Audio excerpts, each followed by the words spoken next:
Hi, this is another game dev log with another pseudo-random pack run. I think I wasn't fully logged in when I did this run, so here you see me buying Cuddletoad, forgetting that it's on sell, not on buy. And I was not fully started up, so I actually tried to play a weekly pack run, but then figured out after a while that, wait a minute, this is not the weekly pack. I'm in my custom pack, and I forgot that I prepared it the night before by rolling for a Toad Mothman random pack. So that's what the pseudo random pack is, if you haven't seen my previous videos on it. I basically decide a combination of pets and then keep re-rolling random packs until I got that specific combination. And that's a lot of fun. It gives me a lot of inspiration, a lot more enthusiasm to grind for interesting runs.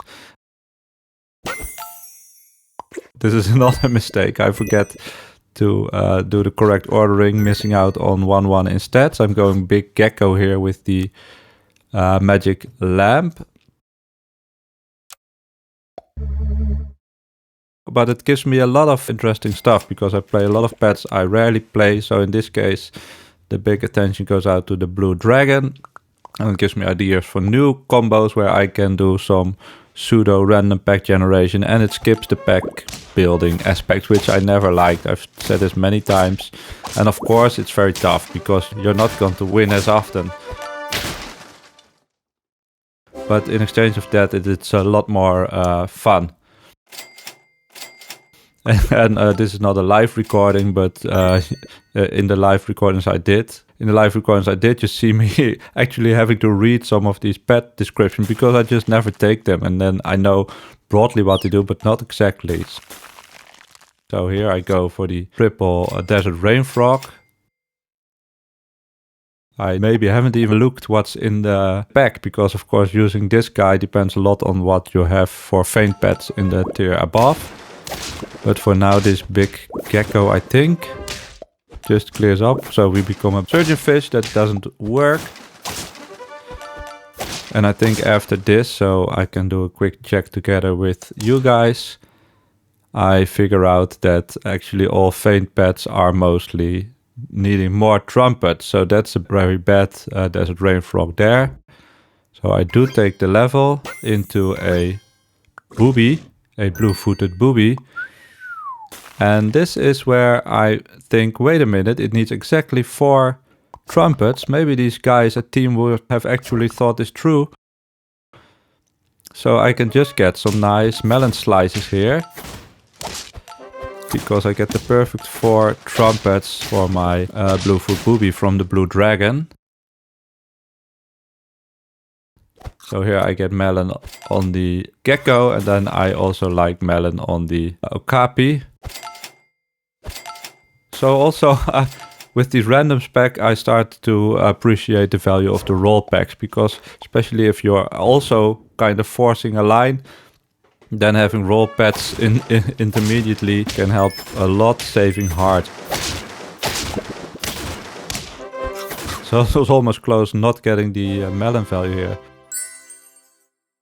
One of the reasons that this run actually got so far is that I win a lot very early. So as long as you stay on 5 hearts, with a lot of wins, you get into a different bracket almost of the pool, where I think it's a bit easier to survive. So here I decide to melon slice another okapi, but I don't think that's much use. But with the level blue dragon, of course, it's not possible to get the 4 trumpets needed. So I had only 3 trumpets because it was sniped before a blue dragon triggered. So that's also something that can happen. So I think this is a bye-bye with the blue-footed Booby. 2 half melons make 1 full melon. That's some basic math there. But some good trumpet value from the blue dragon. And now the double penguin scaling for a bit. So these guys, the big gecko and the big okapi, they are here to stay now. As I said, I forgot what the goal was of this pack. So I'm basically now playing a random pack. Not blind, that's too much for me. It's too hard in these custom streets to play it blind. But I don't really study what the exact perfect line would be. And here I get the Markhor. And actually also the perfect 4 trumpet pet. So now we have a second exactly 4 trumpet pet blue dragon scaling. As we have a new crab player in our middle.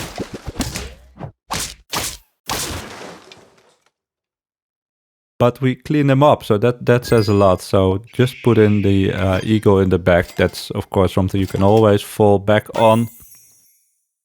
And now with the level 2 blue dragon, I can put it behind the Markhor because we will still get 6 trumpets and we are scaling. So this is a scary team. The melon actually does a lot. Yeah, it does a lot. So we don't even get the gecko toy value anymore, but now we are scaling with the Markhor. And maybe Markhor is just a very strong pet. But I also quite like this team. So it's a combination you don't see a lot every day. This blue dragon as the only trumpet generator. And then never actually relying on the dog. Of course we do summon a tiny dog in the back. And it could help us out. As we see that this vulture guy is still playing and is still beating us. So that's our first, well, our second hard loss. But we have at least scaled nicely. Level 2 Markhor would be nice. Level 3 Markhor would be very nice. Especially because I think I have almost never bought this. So I definitely do not have the achievement. This is a way weaker team, it looks like. But they do reduce a lot of stats. But we just plowed through this easily. So now we are still again in the easy part of the bracket, of course. Turn 12, 8 wins. There's not many teams that rise the rank so quickly. Geez, goodbye. Maybe pancakes would have been better. And here I am almost ready for the level 3 Markhor for this final battle. Even more scaling. Actually not that far off 50-50 Okapi here.